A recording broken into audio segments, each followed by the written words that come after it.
ईरानी security chief Ali लारेजानी भी वतन पर कुर्बान। ईरानी हुकाम और लारेजानी की एक अकाउंट ने तस्दीक कर दी। ईरानी मीडिया के मुताबिक लारेजानी अपनी डिप्टी अली बातिनी और अपनी बेटी मुर्तज़ा समेत शहीद हो गए। इन्हें मशरक़ी तेहरान में निशाना बनाया गया। वो अपनी बेटी को मिलने गए थे। 67 साला लारेजानी ईरान की सबसे ताकतवर शख्सियात में से एक थे। वो सिक्योरिटी पॉलिसी के मेमार और खामनाई के करीबी मुशीर समझे जाते थे। लारेजानी ईरान इराक जंग के साबिक कमांडर और अहम सरकारी ओहदों पर फाइज रहे। आपका शुमार ईरानी इस्टेब्लिशमेंट के अहम पॉलिसी साजों में होता था।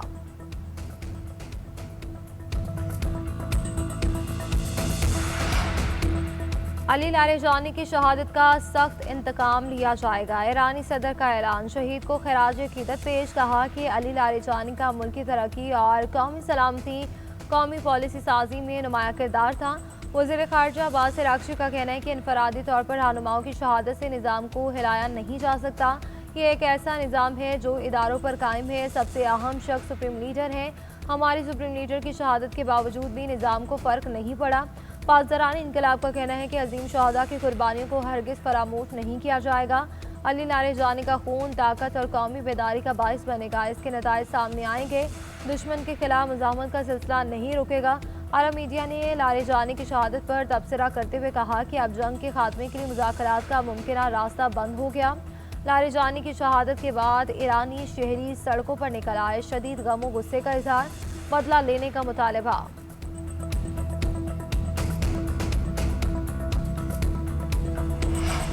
इजरायली और अमरीकी हमलों में ईरान में एक और बड़ी शहादत। बसे फोर्स के कमांडर गुलाम रज़ा सुलेमानी ने जाम शहादत नोश कर लिया।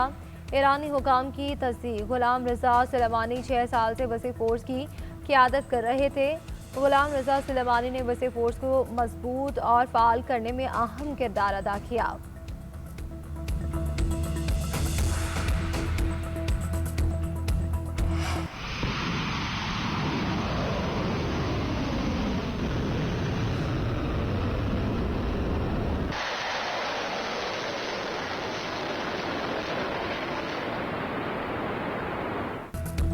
अली लारेजानी और कमांडर गुलाम रज़ा सुलेमानी की शहादत के बाद ईरान का इसराइल पर बड़ा हमला, क्लस्टर बमों की बारिश कर दी। खुरम शहर, फोर कदर, उमाद और खैबर शिकन मिसाइलों का इस्तेमाल।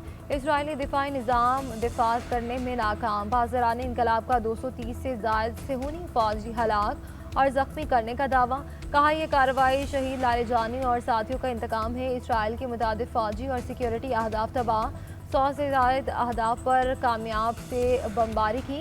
और हमले से तल अबीब के रेलवे स्टेशन में आग लगने से 2 फौजी हलाक। यरूशलेम, रमादगन और बनी बरास में भी नुकसान की इतलात। ईरान के खत्े में अमरीकी अहदाफ पर भी हमले।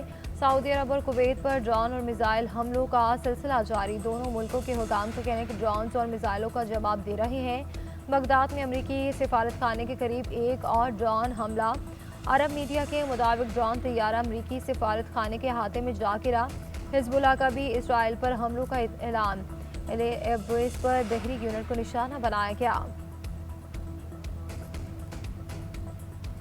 ईरान की फौज और लीडरशिप सबको ख़त्म कर दिया। हम अपने मुकर्ररा अहदाफ से बहुत आगे जा रहे हैं। अमरीकी सदर का बयान। ट्रंप ने ईरान पर हमले को दुरुस्त फैसला करार देते हुए कहा कि ईरान पर हमला ना करते तो वो अब तक एटमी हथियार बना चुका होता। हमने ईरान की फ़ज़ाइया और नेवी को मुकम्मल तबाह कर दिया। अमेरिका के पास दुनिया की ताकतवर तरीन अफवाज है। गुज़श्ता दौरे सदारत में अमरीकी फ़ौज को मजबूत बनाने पर काम किया था। व्हाइट हाउस में सहाफ़ियों से गुफ्तगू करते हुए एक बार फिर नेटो इत्तेहाद पर कड़ी तनकीद।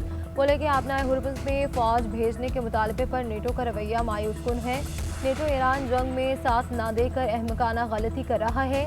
हमने नेटो ममालिक पर अरबों डॉलर खर्च किए मगर ज़रूरत के वक्त हमारे लिए कुछ नहीं लिया। अमेरिका का ईरान पर बड़ा हमला करने का दावा। अमेरिकी सेंट्रल कमांड के मुताबिक ईरान के साहली इलाकों में मिसाइल साइट्स और आबनाए हुर्मुज़ के करीब ईरानी तंसीबात को निशाना बनाया गया। इस हमले में 5000 पाउंड वजनी डेटोनेटर बम इस्तेमाल किए गए। हमले में ज़ेरे ज़मीन और मजबूत अहदाफ को तबाह करने वाले हथियार इस्तेमाल किए गए। इसराइल के लेबनान पर हमले। बैरूत में 2 रिहायशी इमारतों पर बमबारी। मुतादिद अफराद जख्मी।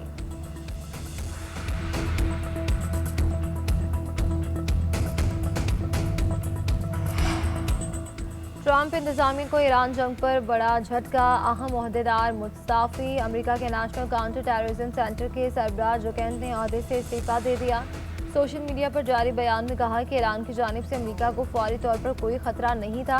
ये जंग दरअसल इसराइली लॉबी के दबाव में शुरू की गई। मेरा ज़मीर इजाज़त नहीं देता कि ईरान के खिलाफ जारी जंग की हिमायत करूँ। जोकेंट के इस्तीफे पर ट्रंप का रद्द-ए-अमल सामने आ गया। कहा कि अच्छा हुआ कि director national counter terrorism centre ने इस्तीफा दे दिया। मैं समझता था कि वो अच्छे इंसान हैं, लेकिन सिक्योरिटी के मामले में कमज़ोर थे। इनका जाना ही बेहतर था। उधर ईरानी वज़ीर ख़ारजा अब्बास अराग़ची बोले कि ईरान जंग के खिलाफ दुनिया भर में आवाज़ें बुलंद होने लगी। यूरोप और अमेरिका में ईरान पर हमलों को गैर मुनसिफाना करार दिया जा रहा है। मज़ीद ममालिक को भी ईरान के मौक़िफ़ की हिमायत करनी चाहिए।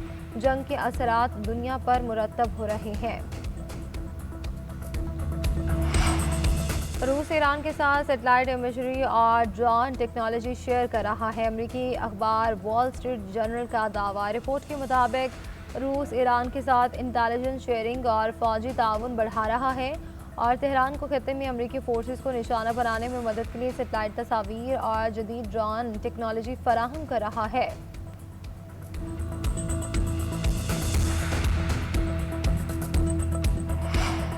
ईरानी सफ़ीर की मुश्तबा खामनाई की रूस में मौजूदगी की तरदीद। कहा कि ईरानी सुप्रीम लीडर मॉस्को में ज़ेर इलाज नहीं। बरतानवी मीडिया के मुताबिक मुश्तबा खामनाई 28 फरवरी को हमले में बच गए थे और मुल्क से बाहर चले गए थे।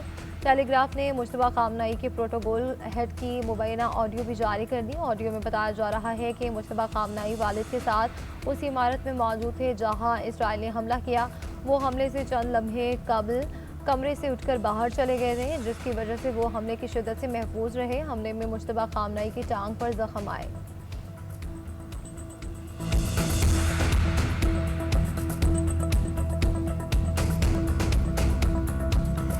मशरिक़ी वस्ता पाकिस्तान मुख्तलिफ शराकतदारों के साथ बातचीत में शामिल है। खित्ते में ममालिक के साथ सालिसी का किरदार अदा करने के काबिल है। कशीदगी कम करने के लिए मुखलिसाना किरदार अदा कर सकते हैं। ख्वाहिश है खित्ते में कशीदगी कम करने में किरदार अदा करें।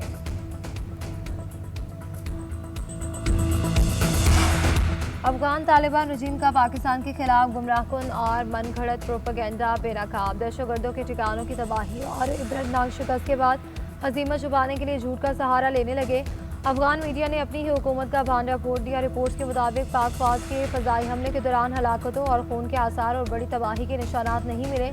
किसी इदारे ने भी अब तक किसी बड़े जानी नुकसान की तस्दीक नहीं की। अफगान जरीदे की भी पाक फौज की जानिब से अफगान तालिबान की सिर्फ फौजी तनसीबात को निशाना बनाने की तस्दीक। इससे पहले तर्जुमान अफगान वज़ारत दाखिला ने दावा किया था कि नशा बहाली मरकज़ में 400 अफराद हलाक हुए थे। अफगान सरकारी हैंडल ने मनशियात बहाली सेंटर को नुकसान पहुंचने वाली पोस्ट डिलीट कर दी।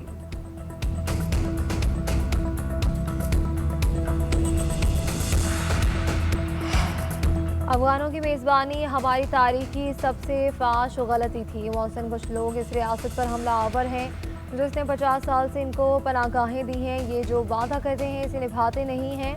अरबों रुपए वादा निभाने का मांगते हैं और पाकिस्तान की मिट्टी ने ना सिर्फ पनाह दी बल्कि इनके लिए एक सुपर पावर से टकराए गए। और वज़ीर दिफा ख्वाजा आसिफ कहते हैं कि मनशियात बहाली मरकज़ पर हमले का दावा इनकी तरफ से है जो मस्जिदों पर हमला करवाते हैं, निहत्ते शहरियों, मार्केटों और स्कूलों को निशाना बनाते हैं, बच्चों को खून में नहलाते हैं। इनका जरिया आमदन मनशियात की स्मगलिंग है।